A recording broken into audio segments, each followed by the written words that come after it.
السلام علیکم ورحمۃ اللہ وبرکاتہ بسم اللہ الرحمن الرحیم نحمده ونصلي ونسلم على رسوله الكريم رب اشرح لي صدري ويسر لي أمري واحلل عقدة من لساني يفقه قولي سبحانك لا علم لنا إلا ما علمتنا إنك أنت العليم الحكيم قدرمنو محترم اوریدونکو یو ځل بیا ستاسو ورور کفیل احمد حقانی د پروګرام سیرت مصطفی قدم به قدم سره تاسو په درون خدمت کې حاضر دی. قدرمنو محترمو اوریدونکو په نننی پروګرام کې به مونږه د نبی علیه الصلاۃ والسلام شام طرف ته د تجارتي سفر د حضرت خدیجه رضی الله تعالی عنها سره نکاح او د بعض نور امور تذکره ان شاء الله العزیز کو. د دوانو جهانو سردار چې کله د حلیمی بیبي په پرورش کو نو الته به ګډې چیلې سرولې چې کله عمر زیات شو او ځوان شو نو د ځوانېدو نه وروستم د دوانو جهانو سردار ګډې چیلې سرولې دي. د حضرت ابو هریره رضی الله تعالی عنہ یو روایت دی، فرمایي چې نبی علیه السلام یو ځل فرمایل چې یو پیغمبر داسې نه دی تیر شوی چې هغه چیلې نه دي سرولې، ټولو پیغمبرانو سرولې دي. صحابه عرض کو چې د الله رسوله تاسو هم سرولې دي؟ نبی علیه السلام ورته فرمایل او ما هم سرولې دي، د مکې والا چیلې به مې په یو څو قیراتو باندې سرولې. هغې وراله یو څو قیراته راکول او د هغې په عوض کې ما د هغې چیلې سرولې. الله رب العزت په ټولو پیغمبرانو باندې چیلې سرولې دي. په دې کې د رب العزت یو حکمت او یو فلسفه ده. څومره انبیا علیهم السلام چې دي هغوی ته الله پاک د امت تربیت او پرورش حواله کړی دی. په ځناورو کې د ټولو نه زیات ګران سرول دا د چیلې او د ګډو دي. یو خو دا ډېر ضعیف زناور دی، کمزور زناور دی، نو د شرمخ او د بل خونخوار زناور نه به حفاظت هم کې. او دویم دا ډېر زیاتی چې دا سره نه یو په یو ځي بل په بل ځي، دی به خپلو کې جمع ساتي چې د بل چپټي ته ورنشي او په نیغه لار رواني. نو د انبیا علیهم السلام کار هم عمده دی چې امت به جمع ساتي، د صراط مستقیم نه به اخوا دی خوا نه پرېږدي. په غلطه لار باندې امتی روان دی، پیغمبر به صحیح لارې ته راکاږي او دې سره سره د شیطان خونخوار نه به حفاظت هم کوي. نو په دې غرض الله رب العزت په انبیا علیهم السلام باندې چیلې سرولې دي او د الله رب العزت غرض په دې سره د انبیا علیهم السلام تربیت دی چې دی بیا وروستو د امت تربیت په صحیح نحو سره کولی شي. د دوانو جهانو سردار عمر چې زیات شو نو تجارت طرف ته رغبت پیدا شو. خپل تر ابو طالب سره مشوره وکړه، خپل تر ول هم د تجارت پیشه غوره کړله. تجارت پیشه کې الله رب العزت ډیر برکات په خو دي. نو نبی علیه السلام د تجارت پیشه اختیار کړله. په دغه زمانه کې په مکه مکرمه کې یو ډیره دینداره او پاک دامنه زنانه اوسیده د عینمو خدیجه بنت خویلد. د دې تعلق د بنو اسد قبیله سره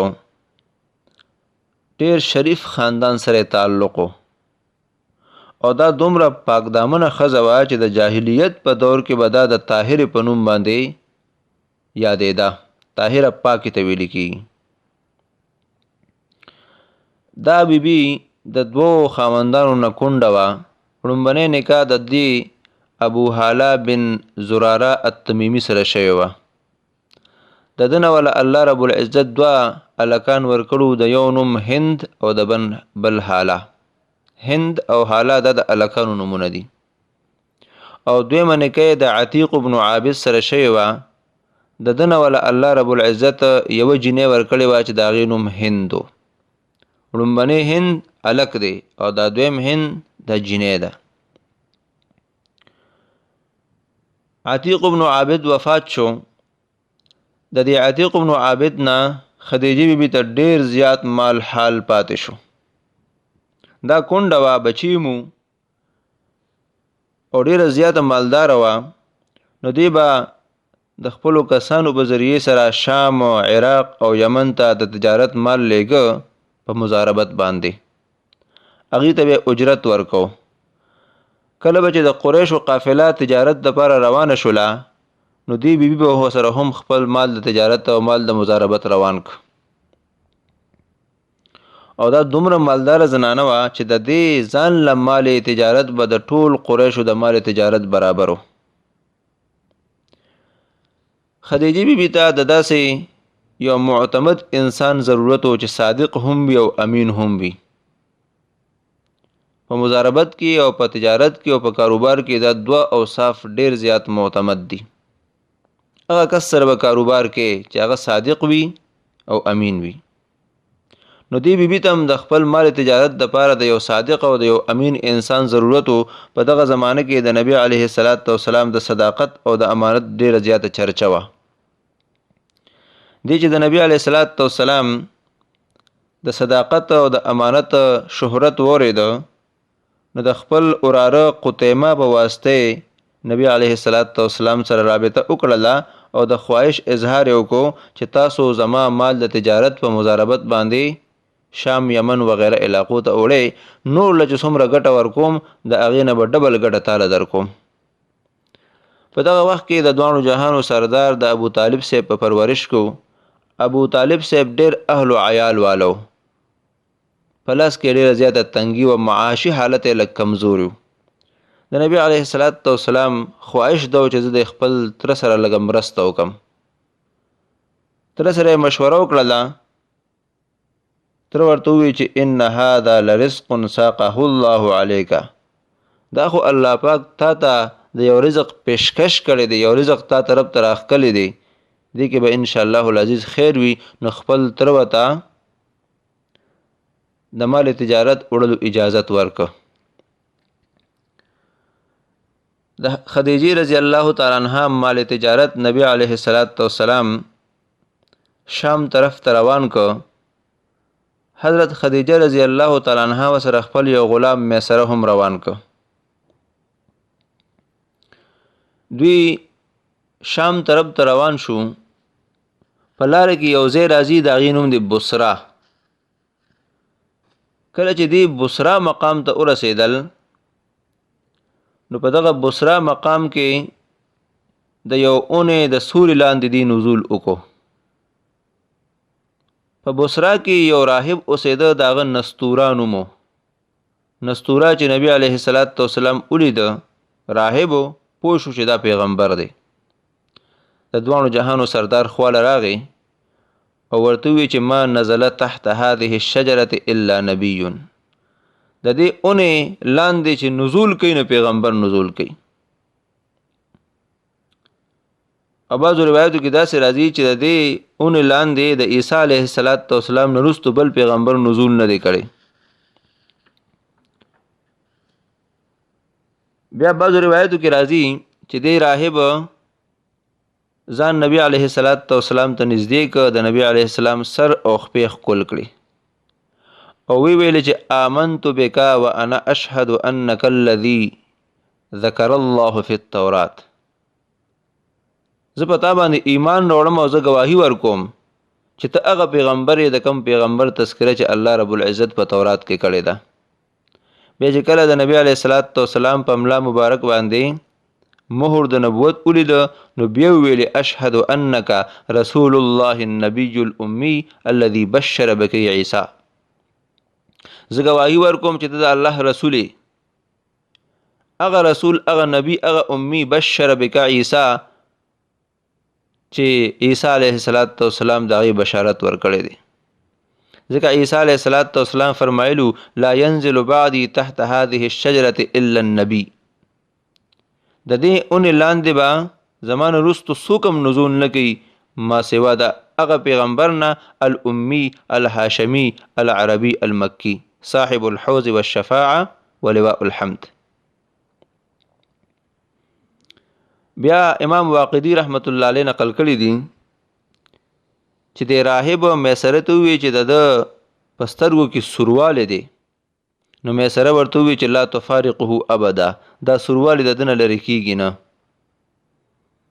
راهب چې دا واورېدل نو راهب میسره ته وی هو وهو آخر الانبیاء، دا هم هغه دی، دا اخري پیغمبر دی چې الله رب العزت پې رالیږي. ویا لیت انی ادرکه حین یؤمر بالخروج، کاش چې زه هغه وخت کې جمع دیمه کله به چې د ده د وتلو اراده کیږي او دی به د خپل علاقې نه اوښکلی شي. بیا علامه زرقانی رحمت الله علیه یو روایت نقل کړی دی چې په دې سفر کې د نبی علیه السلام د یو سړي سره په سامان د تجارت کې اختلاف واقع شو. دې سړي نبی علیه السلام ته وویلې چې ته په لات او په عزا باندې قسم وخوره. د دواړو جهانو سردار ورته وفرمایل ما حلفت بهما قط، ما په لات او په عزا چېرته قسم نه دی خوړلی. دا سړی پوه شو چې دا د اخري زمانې پیغمبر دی، په علاماتو سره ورته پته ولګېده. میسره ځان سره ځان لکه او هغه ته ووایي چې هذا نبی، دا د اخري زمانې پیغمبر دی. او بیا ورته وویلې والذي نفسي بيده انه لهو الذي تجده احبارنا منعوتا في كتبهم، قسم مې دې په هغه ذات وي د کوم ذات په قدرت کې چې زما سا ده، دا هغه پیغمبر دی، دا هغه ذات دی د کوم چې زمونږ په مخکینی کتابونو کې اوصاف بیان شوي دي او زمونږ علماو هغه اوصاف په خپلو کتابونو کې موندلي دي. میسره د نبی علیه السلام ډېر زیات عجایبات په دې سفر کې ولیدل. یو دا خبره ډېره زیاته عجیبه وه. بیا هغه راهب راغی د نبی علیه السلام سر مبارک یې ښکل کو او څه خبرې اترې د نبی علیه السلام باره کې وکړلې. او بله دا چې کله به نبی علیه السلام په سخته ګرمۍ کې روانو، غرمه به وه، میسره به کتل چې دوو فرشتو د نبی علیه السلام د پاسه سورې کړی دی، د دواړو جهانو سردار په بدن باندې به د انور تپش نه لګېده. دی چې کله مکې مکرمې ته واپس راتلل نه دا غرمه وه. خدیجه رضی الله تعالی عنها په بالاخانه کې ولاړه وه. څو ګوري چې نبی علیه السلام په سورلۍ باندې سور دی او دوو فرشتو د نبی علیه السلام د پاسه سورې کړی دی. علامه زرقانی رحمت الله علیه لیکلی دي چې حضرت خدیجه رضی الله تعالی عنها ډېر زیات په تعجب کې واقع شوله. دا چې کومې ملګرې وي هغې د اواز کړل چې راشئ که نه وګورئ څه عجیبه منظر دی. زنانو چې وکتل نو هغې هم ډېر زیات په تعجب کې واقع شو. نبی علیه السلام چې د دې تجارتي سفر نه واپس راغی نو میسره د سفر ټول حالات خدیجې بیبي ته بیان کړل. او بله دا چې په دې سفر کې نبی علیه السلام ته د نورو سفرونو نه زیاته ګټه وشوله. په نورو سفرونو کې به چې څومره ګټه کېده په دې سفر کې د هغې په ډبل ګټه وشوله. خدیجه رضی الله تعالی عنها چې دا عجایبات ولیدل نو ډېره زیاته متاثره شوله د نبی علیه السلام نه. یو یې په خپلو سترګو باندې ولیدل چې فرشتو پې سورې کړی دی، ګټه هم ډېره زیاته وشوله. او میسره ورته د سفر ټول حالات بیان کړل. خدیجه رضی الله تعالی عنها دا ټول حالات ورقه ابن نوفل ته بیان کړل. ورقه ابن نوفل دا د مخکینی کتابونو عالم و. ورقه ابن نوفل ورته وویلې چې دا تا چې کوم واقعات بیان کړل که دا رښتینې وي نو بیا یقینا محمد علیه السلام د دې امت اخري پیغمبر دی او ما ته پته لګي چې په دې امت کې یو پیغمبر راتلونکی دی چې د هغه موږ انتظار کوو چې د هغه ټول اوصاف د په مخکینی کتابونو کې تفصیل سره ذکر شوي دي او د دغه پیغمبر د راتلو زمانه هم نږدې ده. د دې ټولو واقعاتو نه خدیجه رضی الله تعالی عنها ډېره زیاته متاثره شوله او نبی علیه السلام سره د نکاح شوق په زړه کې پیدا شو.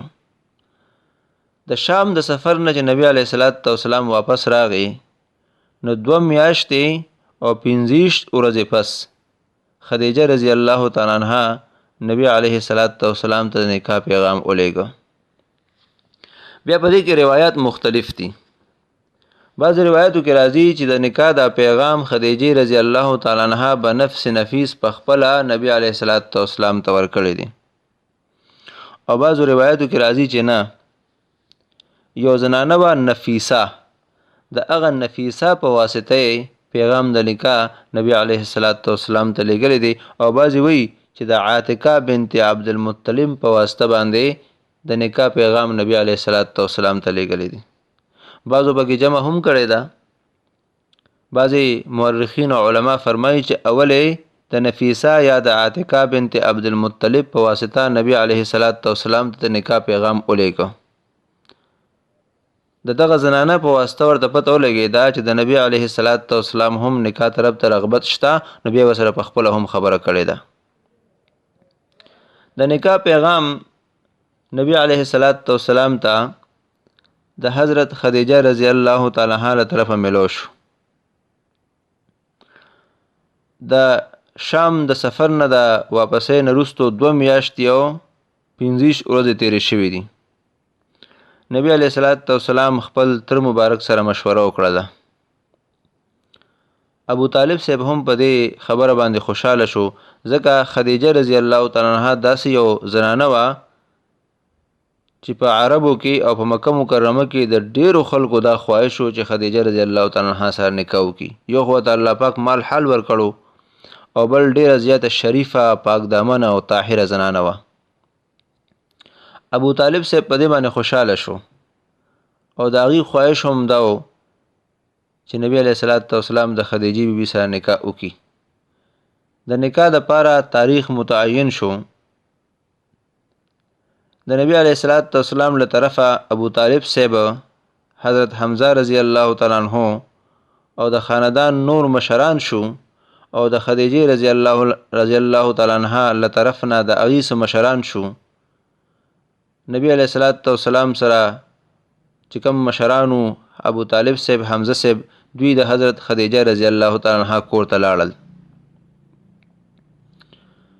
بیا د خدیجه رضی الله تعالی عنها چې کوم والد دی خویلد هغه خو مخکې وفات شوی نو د خدیجه رضی الله تعالی عنها له طرفه د هغه تره عمر بن اسد پلار خو وفات شو اگر چې بعضو مورخینو نقل کړي چې پلار یې موجود خو صحیح خبره دا چې پلار یې وفات شو د هغه تره عمر بن اسد دا په هغه وخت کې موجود حضرت ابو طالب صاحب د نکاح خطبه پړاو کړله او دغه خطبه کې آخري الفاظ داسې وو چې حضرت محمد صلی الله علیه وسلم هغه انسان دی چې په ټولو قریشو کې په شرافت او په رفعت او په فضیلت کې او په عقل کې اوچت دی کو ټول قریش د نبی علیه السلام سره په شرافت په اوچتوالي په فضیلت او په عقل کې اترلی شي نو نبی علیه السلام به دروند وي مال وسره اگر چې نشته دی کم دی خو مال خو یو زایل کېدونکی څیز دی یو عاریت دی نبی علیه السلام د خدیجې بیبي نکاح طرف ته مایل دی او خدیجه بیبي د نبی علیه السلام نکاح طرف ته مایله ده د دواړو جهانو د سردار او د خدیجې بیبي ام المؤمنین رضی الله تعالی عنها په مابین کې نکاح وشوله په دغه وخت کې د دواړو جهانو د سردار عمر 25 کالو او د حضرت خدیجه رضی الله تعالی عنها عمر د 40 کالو شل اوخان دا په مهر کې مقرر شو او بعضې مورخینو حضراتو لیکلی دي چې کم شرعي مهر دی 1500 درهمه دا 1500 درهمه مهر دا مقرر شو دا د نبی علیه السلام لومبنی نکاح وه دین وروستو نبی علیه السلام ډېر نکاحونه کړي دي د هغې تذکره به انشاءالله العزیز په راتلونکي پروګرامونو کې راځي او د حضرت خدیجه رضی الله تعالی عنها دا درېمه نکاح وه الله رب العزت نبی علیه السلام ته زیات بچي د حضرت خدیجه رضی الله تعالی عنها نه ورکړي دي 3 الکان او 4 جنکې الله رب العزت نبی علیه السلام ته د حضرت خدیجه رضی الله تعالی عنها نه ورکړي وي د هغې تذکره به انشاءالله العزیز په خپل ځای کې راشي نبی علیه السلام د حضرت خدیجې بیبي سره نکاح وشوه دغه وخت کې عمر 15 کاله چې کله د دواړو جهانو د سردار عمر مبارک 15 کاله شو نو د قریشو په مابین کې د کعبې شریفې تعمیر سره متعلقه یو فیصله وشوله. دا کعبه شریفه چې کوم د الله رب العزت کور دی، د ابتدای عالم نه تر اوسه پورې دا 15 ځله جوړه شوې ده. په لومړي ځل حضرت آدم علیه السلام جوړه کړې ده. د حضرت عبدالله ابن عمرو ابن عاص رضی الله تعالی عنہ روایت دی چې الله رب العزت جبرائیل امین علیه السلام آدم علیه السلام ته راولېږه او ورته د کعبه شریفې د تعمیر حکم وکړو. آدم علیه السلام کعبه شریفه جوړه کړه. حکم وشو چې اوس د دې طواف وکړه. د طواف نه چې آدم علیه السلام فارغ شو، نو د الله رب العزت له طرف نه ورته وویل شو چې ته لومبنی انسان او دا لومبنی د الله پاک کور دی کم چې د خلکو د عبادت لپاره جوړ شوی دی. دا د کعبه شریفې لومبنی تعمیرو. بیا په طوفان نوح کې دا کعبه شریفه بالکل ځمکې سره اواره شوله. د دې نام و نشان بالکل ختم شو. چې کله الله رب العزت ابراهیم علیه السلام پیغمبر کو، نو حکم وشو چې ته کعبه شریفه جوړه کړه. تفصیلی واقعه دا قرآن پاک هم ذکر کړی دا. الله رب العزت ابراهیم علیه السلام ته د کعبه شریفې د جوړولو حکم وکړو. ابراهیم علیه السلام ځان سره خپل زوی اسماعیل علیه السلام کو او کعبه شریفې جوړه کړه. دا د کعبه شریفې دویم تعمیرو. بیا چې کله د قریشو دور راغی، د نبی علیه السلام عمر 15 کاله دی، نو دغه وخت کې بیا قریشو کعبه شریفه دوباره جوړه کړې ده او دا د کعبه شریفې دریم تعمیر دی چې د هغې تذکره به انشاءالله العزیز موږ په دې پروګرام کې کوو. په څلورم ځل کعبه شریفه حضرت عبدالله ابن زبیر رضی الله تعالی عنہ جوړه کړې ده. چې کله عبدالله ابن زبیر رضی الله تعالی عنہ د مکې مکرمه حاکم شو، نو د بیت الله شریف د دوباره جوړولو اراده وکړه او د هغې وجه دا وه چې نبی علیه السلام ته نبوت ملو شو. نو روایتو کې راځي چې عایشې بیبي ته وفرمایل چې ای عایشې، زما زړه غواړي چې زه دا کعبه شریفه د ابراهیم علیه السلام په بنیادونو باندې جوړه کم، خو ستا قوم نوی نوی ایمان راوړی دی، بیا به وایي چې اوس یې کعبه شریفې ته هم لاس واچو. او د هغې وجه دا وه چې قریشو چې کومه کعبه شریفه جوړه کړې وه، نو هغې د ابراهیم علیه السلام په بنیادونو باندې پوره نه وه جوړه کړې. انشاءالله العزیز د هغې تفصیل به راشي. نبی علیه السلام د خواهش اظهار کړو چې دا کم حتیم بار پاتې شوی دی چې دا هم په کعبه شریفه کې رادن نشي. دا خواهش د نبی علیه السلام په زندګۍ کې خو پوره نه شو، خو چې عبدالله ابن زبیر حاکم شو، د نبی علیه السلام دا خواهش هغه پوره کړ، کعبه شریفه ورانه کړه او دوباره د ابراهیم علیه السلام په بنیادونو باندې جوړه کړه. حجاج ابن یوسف چې کله په مکه مکرمه باندې حمله وکړه او حاکم شو، نو هغه کعبه شریفه دوباره ورانه کړه او دا اوس چې کومه کعبه شریفه ده نو دا یې جوړه کړه. دا د کعبه شریفې 5م تعمیر دی. دا حجاج ابن یوسف کړی دی.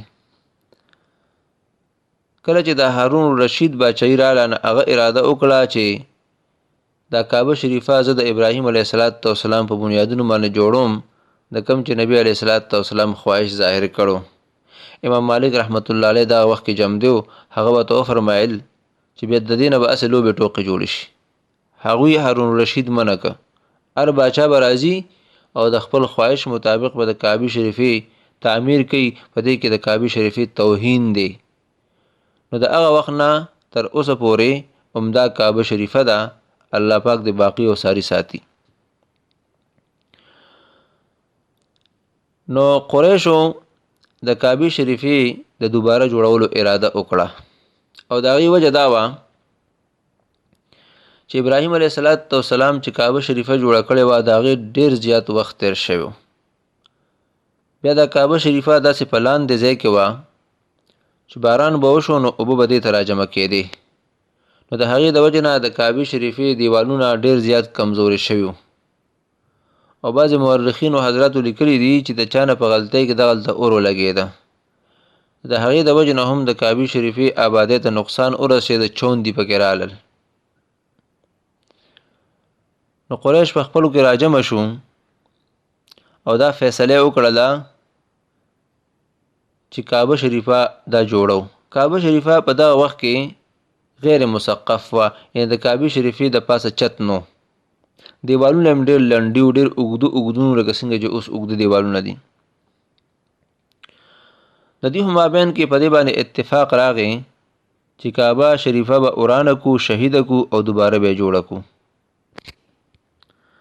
په دغه مجلس کې د نبی علیه السلام د والد محترم ماما ابو وهب بن عمر مخزومي موجود و. هغه پاڅېده او قریشو ته یې خطاب وکړو چې ای قریشو، دا کعبه د الله رب العزت کور دی. دا چې موږ جوړو دا په حلالو پیسو باندې جوړو. په دې کې به د غلا، د ډاکې او د سود حرامې پیسې په دې کې نه لګو. دا به په حلالو پیسو باندې جوړو، ځکه چې الله پاک دی او پاک سیز خوښوي. نو موږ به د الله رب العزت دا کور په پاکو پیسو باندې جوړو، په دې کې به حرامې پیسې نه لګو. په دې باندې اتفاق وشو. بیا د کعبې شریفې تعمیر چونکې ډېر لوی سعادت دی، نو د هرې قبیلې خواهش و چې زمونږ د کعبې شریفې په تعمیر کې حصه راشي او حصه وشي. د دې مقصد د حصول لپاره تقسیم کار وشو. مختلفو قبایلو ته مخصوص حصه حواله شوه. په کم دیوال کې چې د کعبې شریفې دروازه ده، نو دا حصه بنو عبد مناف او بنو زهره ته حواله شوه. د حجر اسود او د رکن یمانی په مابین کې چې کومه علاقه ده، دا بنو مخزوم او د قریشو بعضو نورو قبایلو ته حواله شوه. د بیت الله شریف چې کوم شاتنی حصه ده، د دیوال ته مخامخ چې کوم شاته حصه ده، دا بنو سهم، بنو عبدالدار او دغرنګې بنو اسد، بنو عدی او بعض نورو قبایلو ته حواله شوه.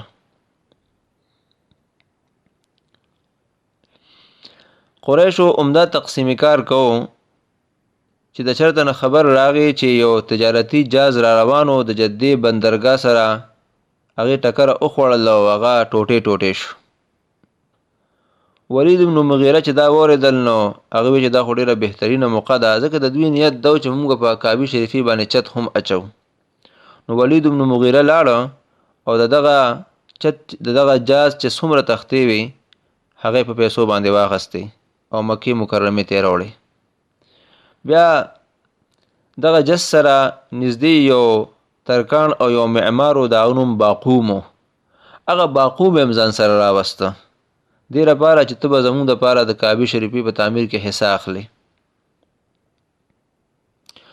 اوس د کعبې شریفې د تعمیر خو ټولو رایې ورکړل او د ټولو په اتفاق راغی، خو مسله دا وه چې دا زړه کعبه به ورانوي څوک او دا به څنګه ورانو. نو عرب په دغه وخت کې اگر چې مشرکین وو، خو د کعبې شریفې تعظیم به ډېر زیات کو، عظمت یې ډېر زیات و په زړونو کې. د چا وس نه کېده چې کعبې شریفې ته نږدې شي او هغه ورانه کړي، ځکه د دوی خیال ده که موږ دې ته لاس که د الله رب العزت له طرفه په موږ باندې یو آفت راغلی وي، یو بلا به نازله شوې وي. نو څوک کعبې شریفې ته نږدې کېدل نه. اخر ولید بن مغیره کودله راواغشته، ودرېده او ویې ویلې چې ای رب العزته، زما خو د خیر اراده ده، زما د شر اراده نه ده. زما نیت صفا دی، زما نیت خراب نه دی.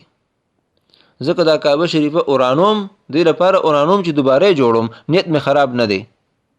نو رکن یمانی او حجر اسود طرف ته متوجه شو او کعبه شریفه اورانول یې شروع کړل. اهل مکه ورته کتل. یو ورځ پکې هغه کار وکړو. قریشو په خپل مابین کې وویلې چې شپې پورې انتظار کوو، که په دې ولید باندې د الله جل وعلا له طرف نه مصیبت نازل شو، نو بیا چې څومره ورانې د کړې دا به دوباره جوړ کړو، او که نه د اسمان نه یو آفت نازل نشو، مصیبت نازل نشو، نو بیا به موږ هم د ده سره د کعبې شریفې په ورانولو کې حصه واخلو. سهار شو، ولید بن مغیره ټیک ټاک دی، صحیح سالم دی، کودله یې راخستې ده او مکې مکرمې کې حرم شریف طرف ته راغی. خلکو چې ولید ولید پوه شو چې الله رب العزت په دې کار باندې راضي دی، نو هغوی هم همت وکړو او د ولید سره د کعبې شریفې په ورانولو کې پوره حصه واخیستله. دیوالونه دوی ټول وغورځول. د ابراهیم علیه السلام هغه بنیادونه راښکاره شو. په قریشو کې یو سړي د ابراهیم علیه السلام دغه بنیادونه له کودله راخطا کړه، نو یو غټه دماکه وشوله. عرب پوه شو چې الله رب العزت د دې نه اخوا راضي نه دی، نو د ابراهیم علیه السلام بنیادونه هم په حق ځای باندې پرېښودل او په هغې باندې تعمیر شروع کړو. بیا عربو چې کله تعمیر کو، نو دوی په خپل مابین کې دا یو معاهده کړې وه چې موږ به دا کعبه شریفه په حلالو پیسو باندې جوړو. دوی چې څومره حلال پیسې را جمع کړې وې، نو په هغې باندې ټوله کعبه شریفه چې کوم د ابراهیم علیه السلام بنیادونو هغه نه جوړېده. چې څومره پې جوړېده هغه یې جوړه کړه او څه حصه یې د کعبې شریفې نه بار وساتله، کم ته چې اوس حتیم ویل کېږي. حتیم اصل کې د حتم نه د حتم کټ کېدو ته ویل کېږي. دا حصه چې د کعبې شریفې نه کټ شوې ده، نو ځکه ورته حتیم ویل کېږي. نو چې څومره حصه په حلالو پیسو باندې جوړېده هغه یې جوړه کړه، او باقي حصه هغه د حرم شریف نه او د کعبې شریفې نه بار پاتې شوله. اوس چې په حرم شریف کې او په کعبه شریفه کې داسې ورکوټه غوندې دیوال راتاو شوی دی چې هغې ته موږ حتیم ویو. دا په اصل کې د ابراهیم علیه السلام د هغه بنیادونو مطابق د حرم شریف او د کعبې شریفې حصه وه، خو د پیسو د کموالي د وجې نه دا بار پاتې کړې شوې ده. او نبی علیه السلام هم د دقه حصې په کعبې شریفې کې د داخلولو اراده فرمایلې وه، چې هغه بیا عبدالله ابن زبیر پوره کړه. بهرحال دوی کعبه شریفه جوړه کړه. اوس د حجر اسود د ایښودو مقراله.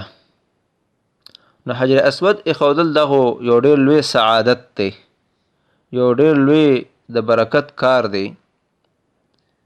په عربو کې ډېر زیات قبایلو د هرې قبیلې دا خواهش و چې دا حجر اسود مونږ کېدو، او هرې قبیلې دا دعوه کوله چې مونږ زیات حقدار وو د حجر اسود په دغه دیوال کې د ایښودو. په دې خبره باندې د قریشو په مابین کې ډېر سخت اختلاف را پیدا شو، تر دې پورې چې یو بل پسې تورې را واغشتې، او د جنگ و جدال او د قتل و قتال ډېره غټه خطره را پیدا شوه. بیا عرب خو په نس نس خبره باندې جنگ ته تیار ناستو، نو د ډېر لوی جنگ او د ډېر لوی قتال خطره را پیدا شوله. 4-5 ورځې همدارنګې تېرې شولې، او فیصله نه کېده چې دا حجر اسود په دیوال کې څوک ایږدي. په قریشو کې یو ډېر معمر او یو بوډا سړی و، ابو امیه بن مغیره. هغه دا رایې ورکړله چې سحر کم کس لومبنی مسجد حرام ته را داخل شو، نو موږ به هغه کس د خپل ځان دپاره حکم مقرر کړو، فیصله به په هغه باندې کوو. دا رایې ټولو قبایلو خوښه کړله، د ټولو قبایلو په دې باندې اتفاق راغی. اوس سحر شو، ټول خلک ګوري چې خدای پاک اوس به څوک راځي چې به زمونږ فیصله کوي. څو ګوري چې د دوانو جهانو سردار حضرت محمد صلی الله علیه وسلم حرم شریف ته را داخل شو. چې نبی علیه السلام قریشو ولیده، نو د ټولو د ژبو نه دا الفاظ ووتل: هذا محمد الامین، رضینا هذا محمد الامین. دا خو هغه امانتدار محمد دی، مونږ د ده په حکم جوړېدو باندې بالکل راضي وو، دا هغه امانتدار محمد دی. نبی علیه السلام په زمانه جاهلیت کې په صادق او په امین باندې مشهور وو. ټول انتهایی خوشحاله شو چې داسې شخصیت حرم شریف ته رادن نشو چې د هغه په حکم جوړېدو باندې ټول راضي دي، او هغه به د حق فیصله کوي، هغه به باطله فیصله نه کوي، ځکه چې هغه صادق او امین دی. نو ټولو نبی علیه السلام ته خبره حواله کړله. نبی علیه السلام د قریشو په مابین کې داسې فیصله وکړله چې ټول قریش هغه راضي شو. نبی علیه السلام قبایلو ته وویل چې یو څادر راوړئ. صادر راوغوښتی شو، د هغې په منځ کې حجر اسود کېښودی شو. د هرې قبیلې سردار یې راوغوښتو او هغه ته وویل چې تاسو د دې صادر ګوټ ونیسئ. چې څومره قبایلو د هرې قبیلې سردار راغی او د صادر طرفونه یې ونیول او صادر یې اوچت که، حجر اسود هم اوچت شو. اوس د حجر اسود د ایښودو مقام راغی، نبی علیه صلات وسلام په خپل لاس مبارک باندې حجر اسود راواغسته او په دیوال کې کېښودو. دا سعادت الله رب العزت نبی علیه الصلاۃ والسلام ته ورکړه. هغه سعادت چې ټولو قبایلو په هغې باندې جګړې کولې، د یو بل وینې څکلو ته پې تیار وو. الله رب العزت دا سعادت د نبی علیه الصلاۃ والسلام په قسمت کې ایښودی و. نبی علیه الصلاۃ والسلام کاڼې راواغسته او په خپل ځای باندې کېښودو. ټول عرب خوشحاله شو، ټول سرداران خوشحاله شو، ټول قبایل خوشحاله شو، مقصد هم حاصل شو، جګړې ته هم نوبت رانغی. د داسې واقعاتو د وجې نه به عربو د نبی علیه صلات وسلام ډېر تعظیم کو، ډېر قدر کو، ډېر احترام کو. نبی علیه السلام سره به ډېره زیاته مینه کوله. په دغه دور کې د نبی علیه السلام یو دشمن هم نو، ځکه چې نبی علیه السلام ډېر دیانتداره امانتداره انسان و. د کعبې شریفې د تعمیر نه وروستو په عربو کې ډېر لوی قحط راغی. په نبی علیه السلام باندې د ابو طالب صاحب احسانات ډېر زیات وو. د ابو طالب صاحب کورنۍ ډېره زیاته وه، اهل و عیال یې ډېر زیات وو، د فقر او د فاقې زندګي به یې تېروله. د دواړو جهانو سردار خپل تره عباس رضی الله تعالی عنه ته وفرمایل چې تره که ستا خوښه وي نو د ابو طالب صاحب کورنۍ زیاته د قحط زمانه ده، د تنګې زندګي تېرئ نو یو ماشوم به دې زه راولم یو به ته راولې. عباس صاحب ورته وویل دا خو ډېره ښکلې خبره ده. دوی لاړل ابو طالب صاحب پسې. ابو طالب صاحب ورته وفرمایل چې عقیل ما سره پرېږدی، باقي چې په ماشومانو کې ستاسو څوک خوښي بوځئ. نو حضرت عباس صاحب ځان سره جعفر رضی الله تعالی عنه بوتو او نبی علیه السلام ځان سره حضرت علی رضی الله تعالی عنه راوسته او دغه پرورش یې شروع کو. د حضرت علی رضی الله تعالی عنه عمر په دغه وخت کې 15 کالو په عمر کې دی د نبی علیه السلام پرورش ته راغلی دی. په نبی علیه السلام کې غمخواري ډېره زیاته وه. د کونډو او د رونډو مدد به کو، د حاجتمن حاجت به پوره کو. د خدیجې بیبي سره چې د نبی علیه السلام نکاح وشوله، نو د خدیجې بیبي ته خپل وراره حکیم بن حرام یو غلام ورکړو. د یو غلام اغوستی و، هغې خپل ترور خدیجې بیبي ته هدیه که. هغه غلام خدیجې بیبي نبی علیه السلام ته هدیه که. د ده نوم زید بن حارث و. د دې زید بن حارث تعلق د یو آزاد خاندان سره و، خو چې د په لوټ مار کې چا ګیر کړو، قید کړو او غلام یې جوړ کړو او بیا خرڅ کړو. په ده پسې به پلار او تره ګرځېده. څو ورځې پس د دې زید پلار او تره ته چا وویلې چې ستا غزوې په مکه مکرمه کې دی او د چا غلام دی. دواړه مکې مکرمې ته رالل، د نبی علیه السلام خدمت کې حاضر شو او عاجزانه درخواست یې وکړو چې دا زید آزاد کو، مونږ ته یې راکړه. نبی علیه السلام د هغې درخواست قبول کو. زید صاحب یې راوغوښته، ورته یې وویلې چې دا 2 کسان راغلي دا پیژنې. حضرت زید رضی الله تعالی عنه ورته وفرمیل چې او دا یو مې پلار دی یو مې تره دی. نبی علیه السلام ورته وفرمیل دي تا بوځي، زما طرف نه تا ته مکمل اجازت دی، که ته دې سره تلل غواړې نه لاړ شه. حضرت زید رضی الله تعالی عنه ورته وفرمیل چې زه خو تاسو په یو حالت کې هم نشم پرېښودی. د زید پلار ډېر زیات خفه شو چې زه تا آزادولو دپاره راغلیم او ته د غلامۍ زندګي خوښې. حضرت زید رضی الله تعالی عنه ورته وفرمیل چې ما په دې محمد علیه السلام کې داسې یو خبره لیدلې ده چې زه خپل پلار بلکې ټول کائنات لا په ده باندې ترجیح نشم ورکولی، بلکې زه دله په ټول کائنات باندې ترجیح ورکوم، ټول کائنات پرېږدم خو دې نشم پرېښودی. نبی علیه السلام چې د حضرت زید صاحب دا جواب واورېده نو ډېر زیات خوشحاله شو. زید صاحب ځان سره خانه کعبې ته بوتو او په اوچت اواز باندې وویل چې ای خلکو وورئ او ګواه اوسیږئ نن ما حضرت زید رضی الله تعالی عنہ آزاد که او دې مې خپل زوی جوړ کو زه د ده وارث یم او دې زما وارث دی د زید پلار چې دا خبره واورېده نو ډېر زیات خوشحاله شو حضرت زید رضی الله تعالی عنہ یې ښه په خوشحالۍ د نبي علیه الصلاة والسلام په خدمت کې پرېښوده او بیا به دې زید رضی الله تعالی عنہ ته خلکو زید ابن محمد وي د محمد زوی به ورته وي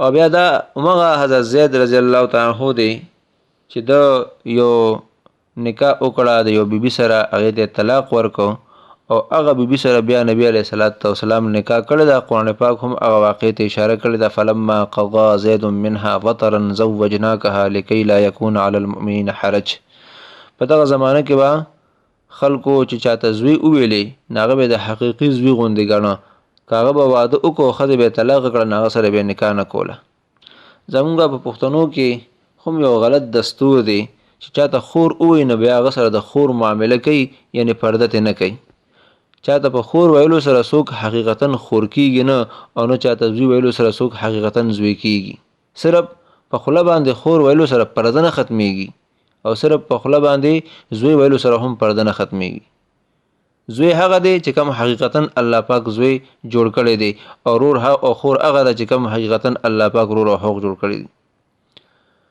نو نبی علیه الصلاة والسلام بیا د دې حضرت زید رضی الله تعالی عنه طلاق کړی شوی بیبي سره نکاح کړی ده هغه واقعه قرآن پاک کې الله پاک ذکر کړی ده دې ځای کې زمونږ د پروګرام ټیم اختتام ته ورسېده انشاءالله العزیز د نبی علیه الصلاة والسلام د زندګۍ نور حالات د وحی ابتدا وغیره د سره متعلقه خبرې اترې به په راتلونکي پروګرام کې کوو هم په دې ځای کې خپل رور کفیل احمد حقانی لور کې اجازت السلام علیکم ورحمة الله وبرکاته